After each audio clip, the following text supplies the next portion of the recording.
Happy Monday, Bear Traders. Robert H. here. I came out guns a-blazing this morning, took 5 trades before 10:30, 3 of them within a 7-minute window. Hey guys, Robert H. here. I had mad FOMO this morning. Monday madness, weekend withdrawals, don't know what it is, just really eager to get into the markets, and I traded really poorly. So AMD took off on a little 5-minute opening range breakup, kind of choppy at the open, but if you traded off the 1-minute chart, it would have been half decent. It was flagging, right? And showing kind of resistance here. Once it broke here above this moving average, I was thinking of going long 32.20, and my FOMO meter was really getting up there, right? It's the needle was getting pinned on the FOMO, and sometimes you come out really patient, right? You say, hey, I'm going to be patient, and then it just builds up. The FOMO builds up, it builds up, it builds up, and then as soon as you take that first trade, boom, everything goes out the window. And all that patience, everything is just gone, right? So I took it here on this flag thing. I knew this was extended. I said, I don't know what I was telling myself. Look how far we are from the VWAP here. Look how extended it is. It's already given 5 white candles in a row. What I thought maybe we can get up to here. I could scalp it, and this would be my stop loss. And you know, it did pop up, but I got off half or third or something, and the rest of break even because I said, okay, this is too far up. We're getting extended. And then the FOMO kicked in again. Thought I saw some sort of flag here. Took it again, like within seconds of exiting the previous one, and then stopped out. Okay, I said, stop it. You're scalping, Robert. You're scalping. Let it come back, and you can get a better trade, better setup. But you know, like I said, you know, once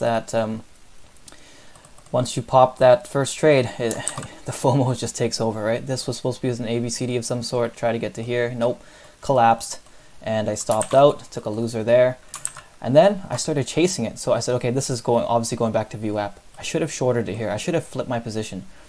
But nope, I watched it just sell off, and then the FOMO again. Hit the button, went short here. Really extended. Luckily, it didn't come back to test my entry, but honestly, that's a terrible trade. The risk to reward, my stop should have been here.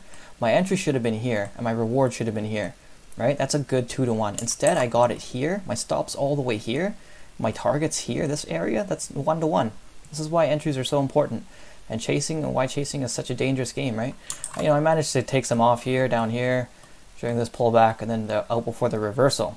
So this one winner negated this whole cluster mess here, and then I said, I dialed it back. I said, okay, you've taken 4 trades in like a little, I don't know, 10-minute window here. These 3 trades was in a 7-minute span.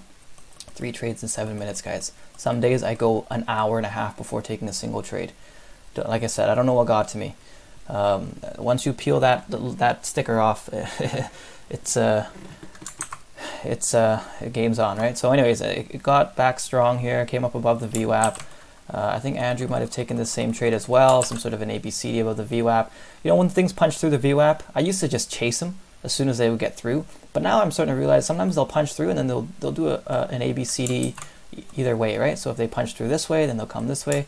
I don't like to get them at the top because you have to survive the drawdown, right? You want to see, can it hold the VWAP? As you can see, it held, right? This is strong support. If you'd gotten up here and then, you know, if it does pull back, it's just really messy. Anyways, I got on this ABCD and then I took off a third. Was that I don't even know what I'm scaling out at anymore. Sometimes I use a hotkey, sometimes I use the montage. Got off some there, and then finally here at break even, and then I said, okay, I'm done, guys. I'm done for the day. And this kind of relates back to my previous video, right, about trading. How personally for me, when I trade less, I do better. And a lot of people are questioning the conclusions I came to. Some people maybe misinterpreted that as me saying, you know, take 1 trade and then whether you're red or green, just call it a day, right? But you guys need to realize this. You know, it doesn't take many trades to hit your goal. I know many consistent traders who have a cap. 3 trades a day, 4 trades a day, because that makes you more selective, right? It makes you take better setups, and you're not getting involved in the scalping and all this other trash. But I think a big reason why we keep trading is if our first trade is a loser, we trade differently because we're in the hole, right? And then we just start going after anything that looks half decent, right? Because we want to get back to black or get back to green.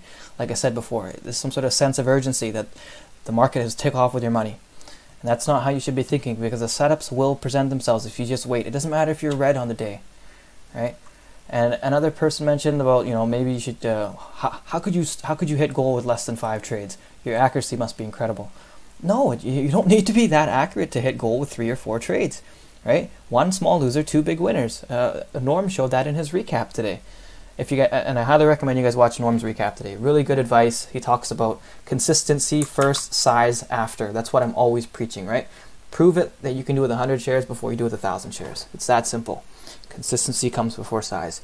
Anyways, yeah, so when you start taking more trades, you need to realize that, one, the setups don't work for the entire day, right? So, you want to be trading before 11, sometimes 11:30, depends how the market is.